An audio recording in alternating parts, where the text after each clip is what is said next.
Hello, everyone. My name's Daniel Zimmer. I am an ESL instructor and Writing Center tutor at Cincinnati State.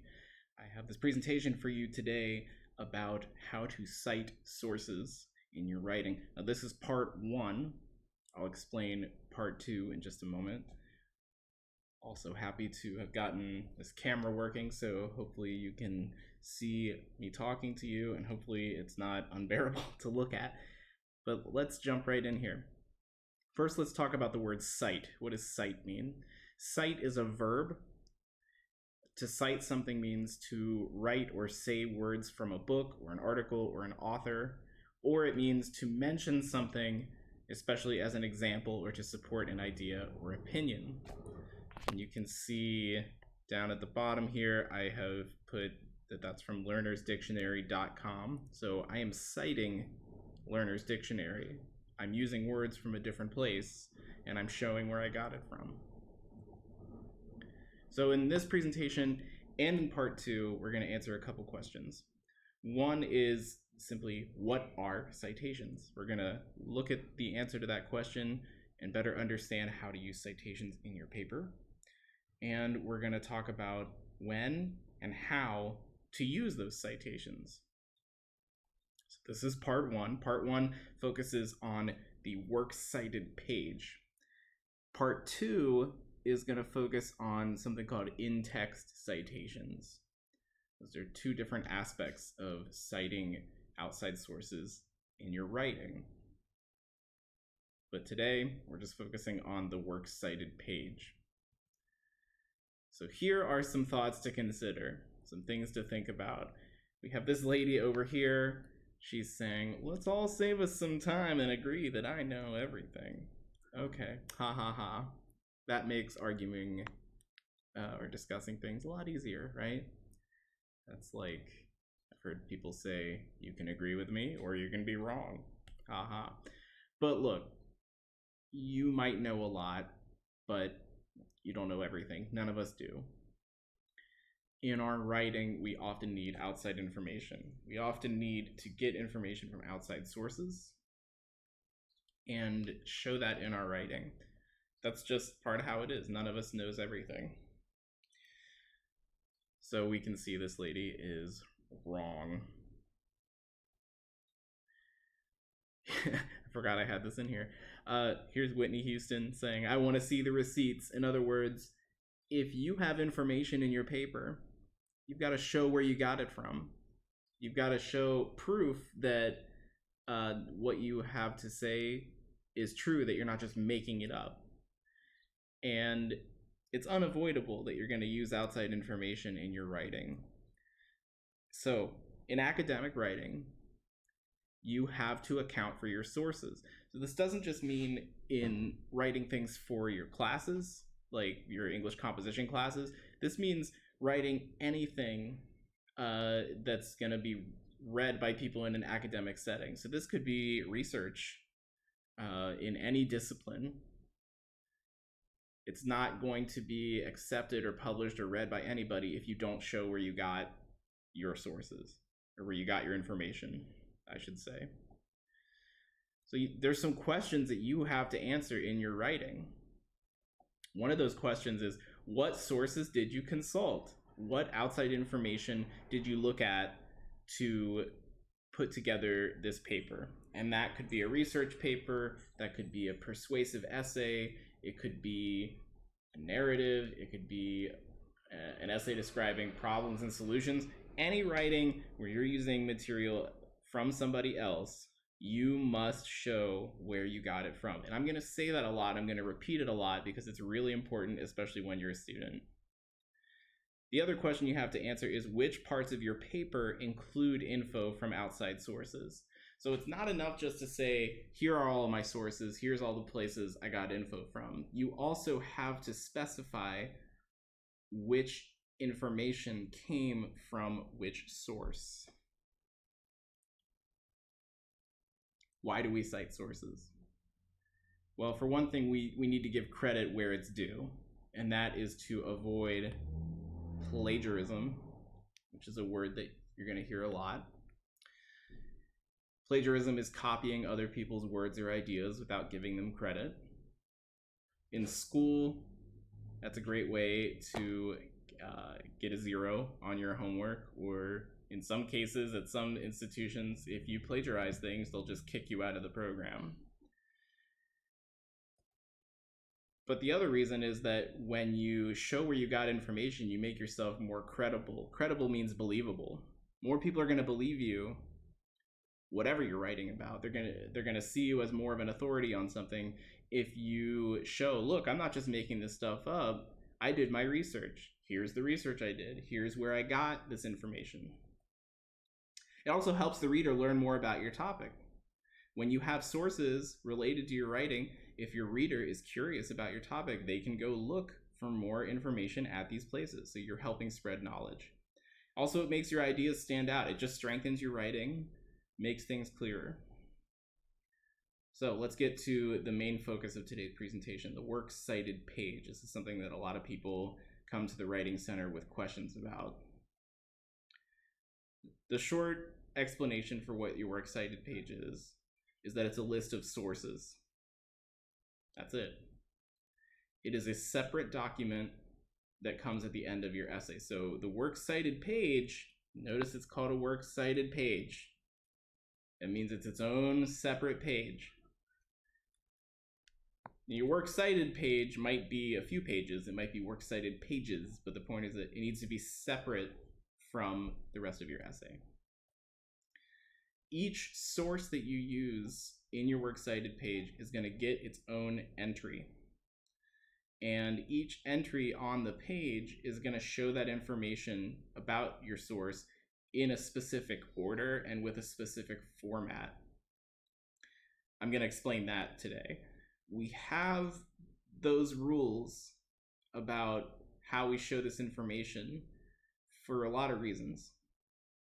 Some of the big reasons are it makes it easier to find the source. When you have information in a predictable order, that means somebody reading your paper can look at your works cited page and easily use that information to find the source themselves. Flip it around. Pretend that you're not the writer of the paper. Pretend you're reading a paper. Pretend you're doing research about something. You read an article that's interesting, but it doesn't quite have all the information that you need. You could go to that writer's works cited page. Sometimes it's called a references page, but for us here using MLA format, it's called a works cited page. You could go to that page, look at their sources, and use the information there to find those sources yourself. So we present the information clearly in a common format, in a clear order, so that it's easier to make sense of it. This is repeating what I just said. Each entry shows specific information in a specific order. Okay. Here are the elements of each listing on your works cited page. So I'll add elements of each listing. So for every single source, there's certain information that you're going to need to show. And we're going to look at an example in a few minutes here. But important note, not all sources will have this information. And I'll look at these in a little bit more detail. But you need information about the author or the authors. It's possible that there's more than one author. You need the title of your source. By the way, this is the order that the information should appear in. The author's name should come first. The title of your source should come after that. You might then have the title of a container. I'll explain what that means in a minute. Other contributors. So sometimes people write things, but then they get help from other people in putting it together. Others contribute in different ways. Version and volume number are things you see in journals, for example. Journals are publications that are collections of articles, and those are published in volume numbers and versions. You also need to show who published the piece, when it was published, and the location where you can find that source. Here's some information about listing authors. Big thing here. Last names go first, but that's called inverting. I-N-V-E-R-T, invert. That means to like to switch around. So we put the first name last name first. Here's an example with me: Zimmer, comma, Daniel. That means I am the writer, I am the author.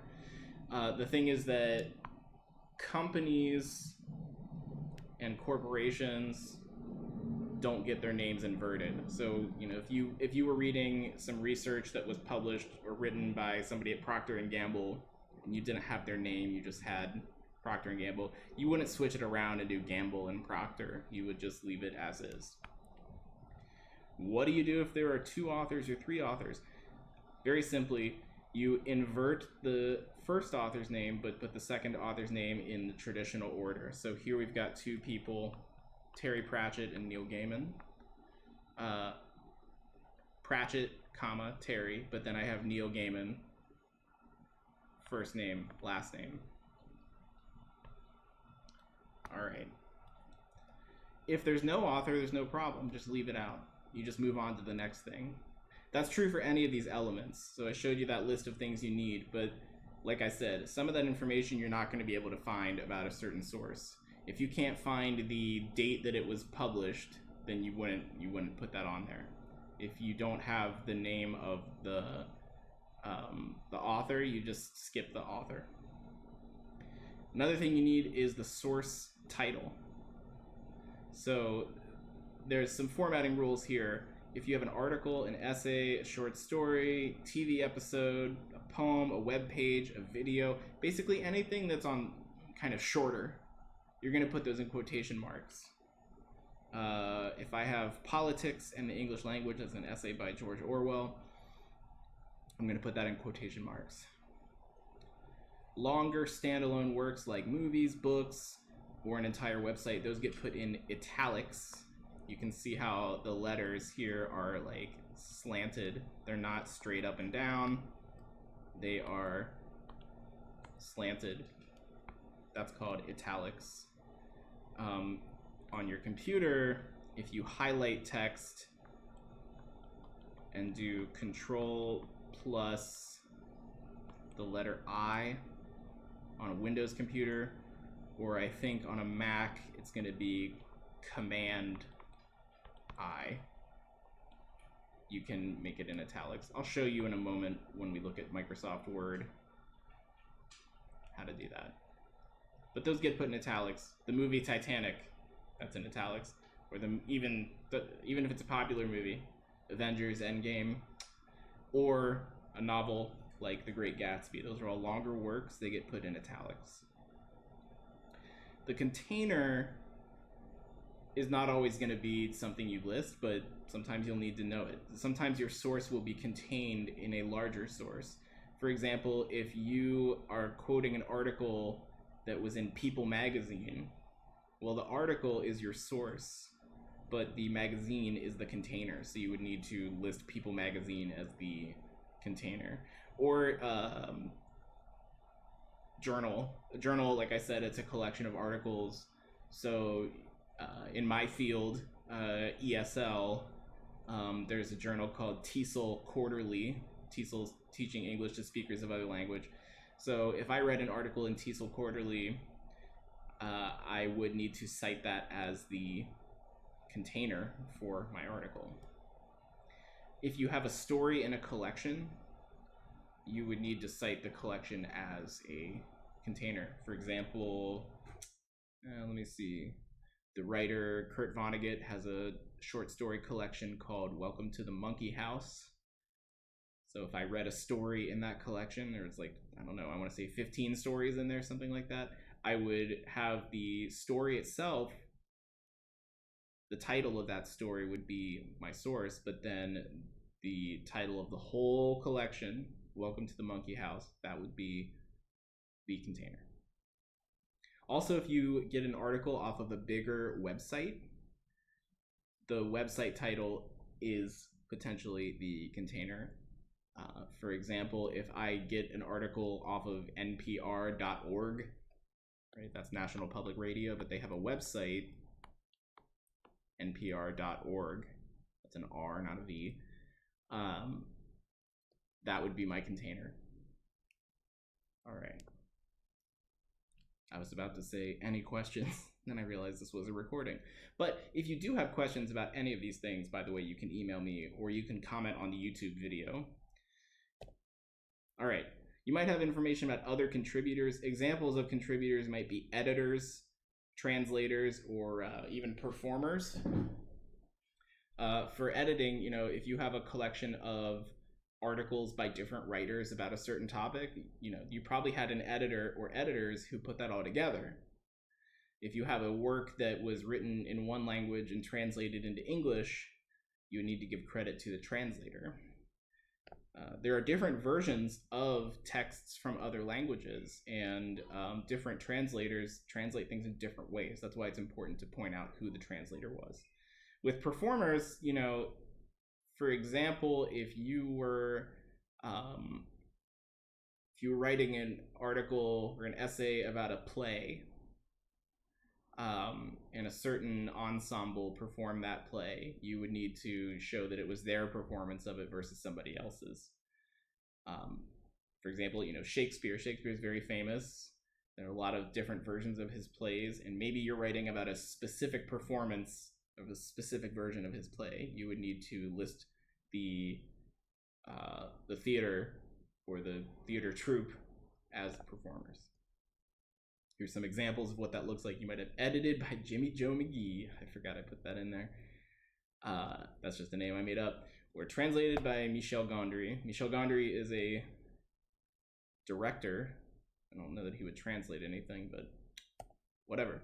All right, so now we're getting to the fun part, works cited page example and formatting. So I'm gonna flip over to an example works cited page that I have put up in Microsoft Word. All right, so this is not actually formatted correctly. Let me say that first. It's almost correct, but there is a small problem, actually kind of a big problem. First of all, let me just say, we can see that we have these individual listings. Each one of these paragraphs that I'm highlighting is a source, but they're not indented correctly. Remember, when you're writing a paragraph, I'll even just do it on here. When you are writing a paragraph, you need to indent the first line, right? We do that with the tab key. We kick it over to the right a little bit, but with a works cited page, we don't do it like this. It's actually going to be the other way around. The first line of each entry is going to stay where it is, and the second, third, and however many other lines there are of each entry are going to get kicked over to the right. But if I put my cursor right here and I hit tab, you can see it moves everything, and that's not what we want. So how do we fix this? I'm going to show you. First thing I'm going to do is I'm going to highlight all of the entries here. And then I'm going to look under this menu. If you are using a mouse, you can click the right mouse button. If you are using a trackpad, like with your finger, like this, you would do two-finger tap, I believe. It might be different on a Mac, but I believe it's the same for both. If you're using a Mac and watching this and I am incorrect, again, leave a comment on the video, let us know. But you're gonna do the two-finger tap, so I'm gonna do two-finger tap, and I get this menu. I go to paragraph, and right here, there is this option, indentation. And I look to the right and I see an option, special. Because this is a special circumstance, we click the special menu and we get the option for hanging. It's called hanging indentation. Because the first line looks like it's kind of hanging, like there's a cliff that you're hanging off of or something. All right, we click that, and now it looks great. You can see the first line of each entry sticks out to the left. And now it's a lot easier to tell them apart. You can see I have a lot of different sources. So this is a works cited page that has more than one page. That's okay. And look, you can see the title is in the center. Remember, if you want to put things in the center, you click this button right here, the center button. If I click it here, it moves it to the left. That's wrong. Move it to the right. Also wrong. I click it here, I put it in the center. You can also see that it is double spaced. So let me show you what it should not look like. Up here in this paragraph box right here, I click this little button with the arrows and the lines. I select the number 1. Now it's single spaced. That is incorrect. All right, I'm gonna undo that. So let's dig in and look at some of these sources to understand what we're seeing. Let me zoom in. Can I zoom in? Zoom, zoom, zoom. There we go. All right, let's look at the first option here. One piece of information at a time. Dean, comma, Cornelia. All right, there's an author. Last name, first name. Actually, I think I can write on here. Yes, nice. L-A-S-T. I'm writing at kind of an awkward angle. Last. First. So here's the author. Now what about this in quotation marks? Executive on a mission, saving the planet. Now look, I got a period inside the quotation marks. So you use a period to divide one piece of information from the next. But what does this tell you? If it's in quotation marks, that tells you it's an article. There's your source title, article title. And then here in italics, remember italics is for longer works. That's the container. That's what it was published in. Then I have the date that it was published, 22 May 2007. And remember, with MLA formatting, we do fancy dates, fancy European style dates where we put the number before the month.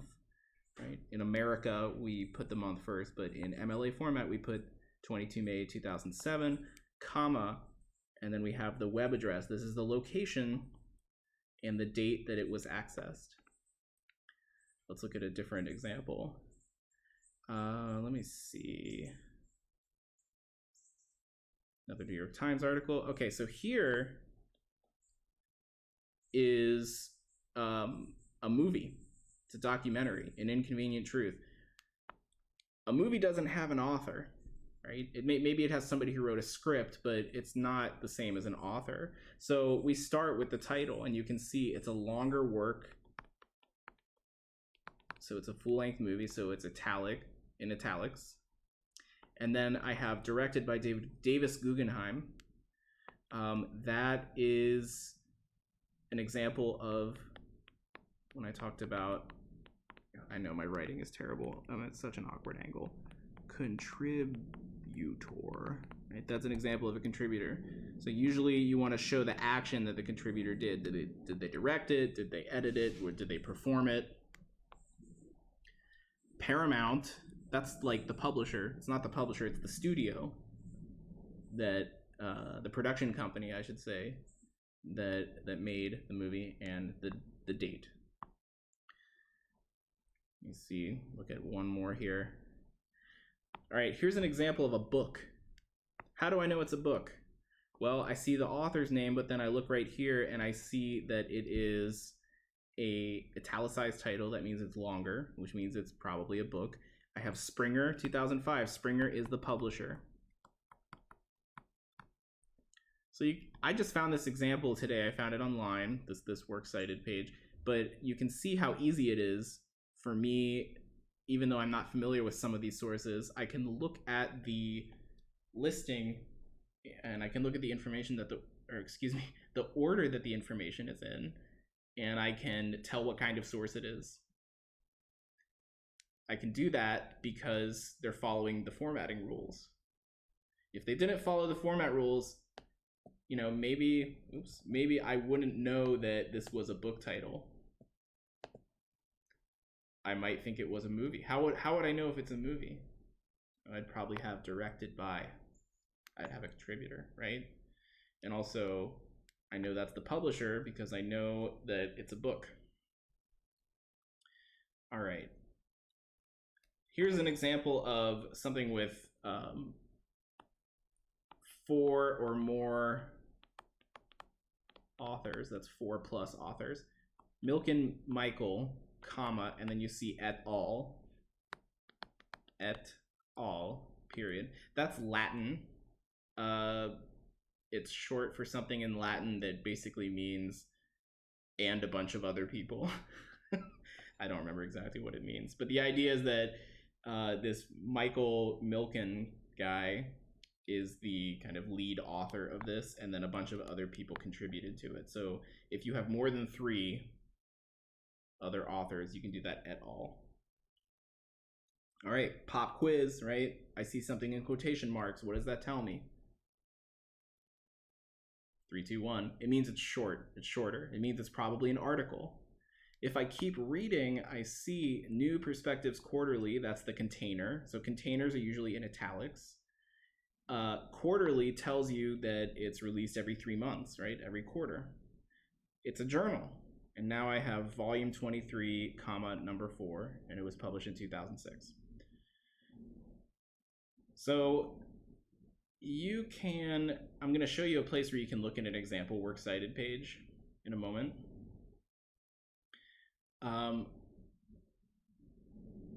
You might be thinking, how am I supposed to remember the order all this information is supposed to go in? How am I supposed to remember where I put a period or a comma or this or that or whatever? You're not. You don't have to remember all of it. Most people do not have that stuff memorized. I certainly don't, but I know where to look if I need to find that information.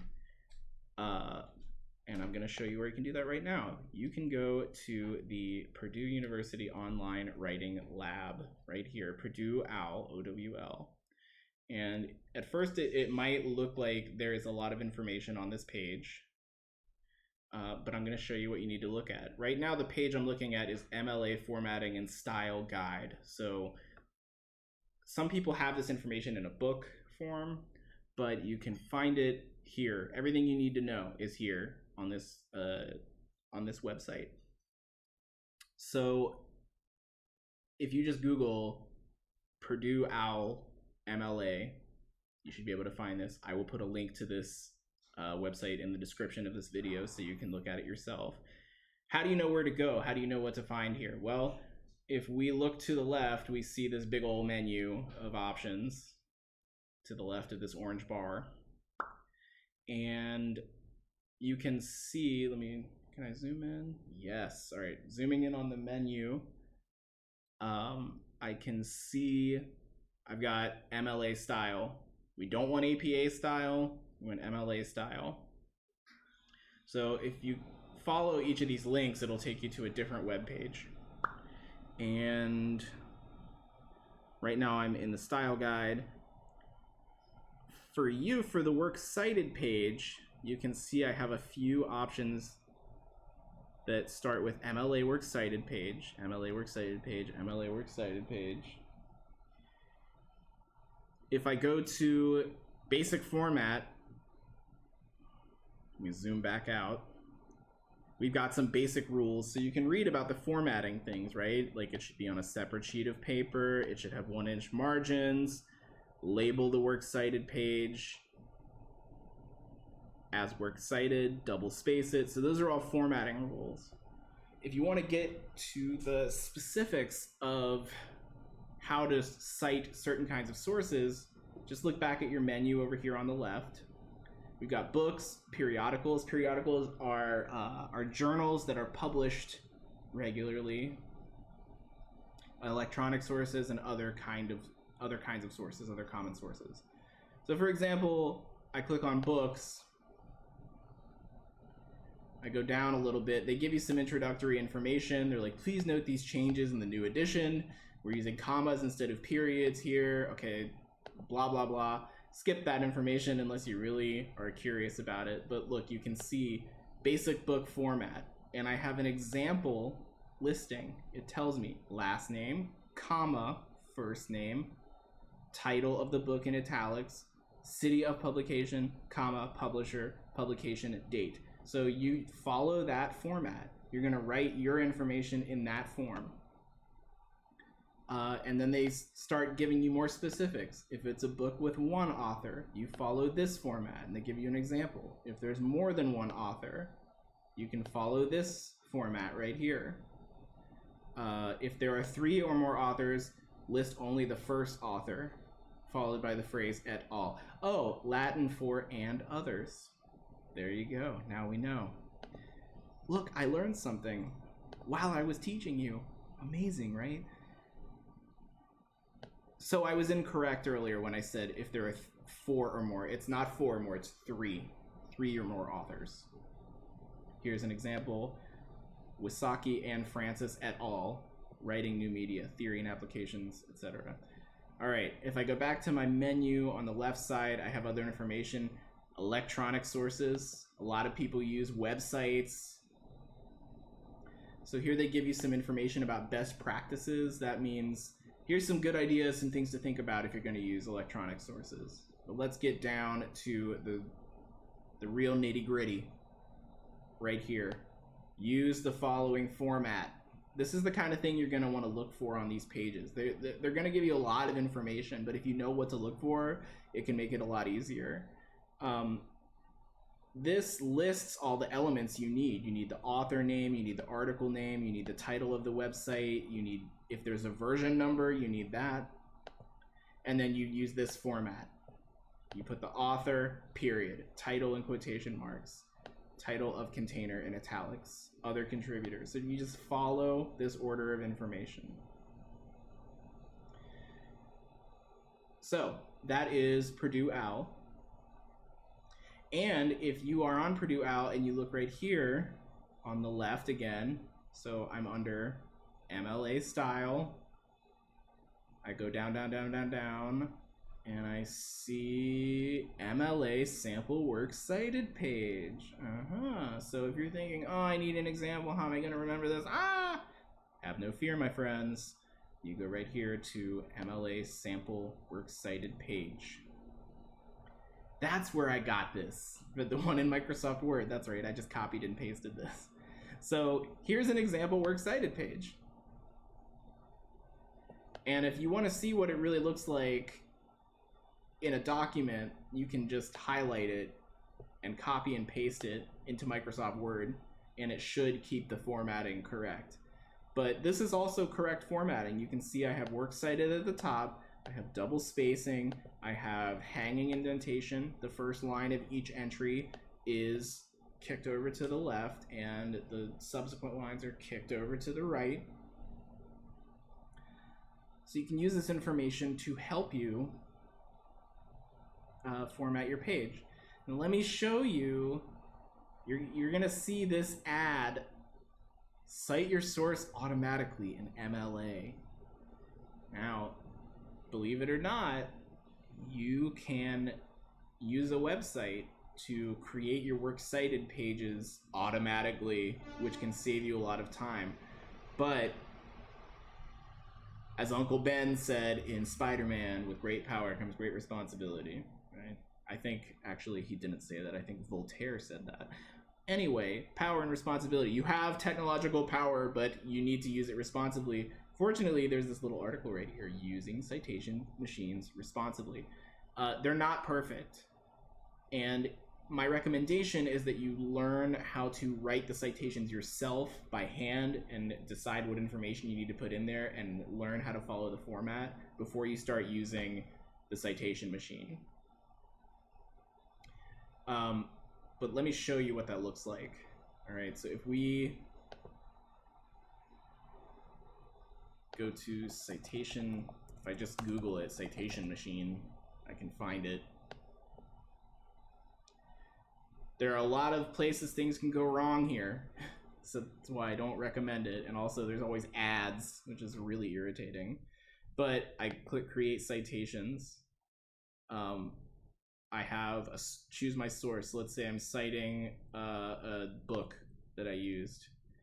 So they give you the option to type in the title of your book, and then it might search for it automatically.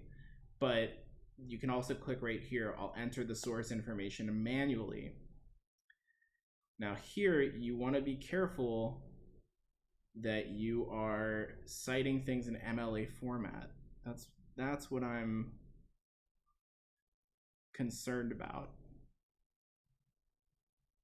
May have gotten ahead of myself here. This is why this is dangerous. It might give you the wrong format. So normally what you would do on a website like this is you would type in the information in these boxes, and then you would click complete citation, and it would create a listing that you can copy and paste into your Word document. But you need to make sure that you are doing MLA format. And right now I can see I'm actually in the wrong place. If I look up here in the web address, I can see right here it says APA. APA is a different format style, so I have already made a big mistake. This is why you have to be careful with this stuff. So if you really want to try it out, and I don't know if your professors will recommend it, if you're a professor watching this and you wish I was not recommending this, I apologize. All right, so let's see. There's my search history looking for artists and stuff. Guinea pig. Wow. Huh. Searching for interesting things. What I would want to do is make sure I search for MLA citation machine. And now this first one is an ad. I'm still not sure. I click it. I think this is correct because I look in the web address and I see right here MLA 8. So I know that it's the right format. And I see that it's talking about MLA. Anyway, I'm spending more time on that than I really meant to. Let's get back to the presentation here. That's it for works cited pages, really. I will have links to the MLA stuff on Purdue OWL in the description of this video. If you have questions, you can leave a comment on the video. I will answer your questions as soon as I see them. Next time, we're going to talk about in-text citations, because a works cited page by itself is not enough. You also need to show which information in your paper came from an outside source. So we're going to talk about how to do that next time. So I hope you have found this interesting and enjoyable and helpful, and see you next time. Bye.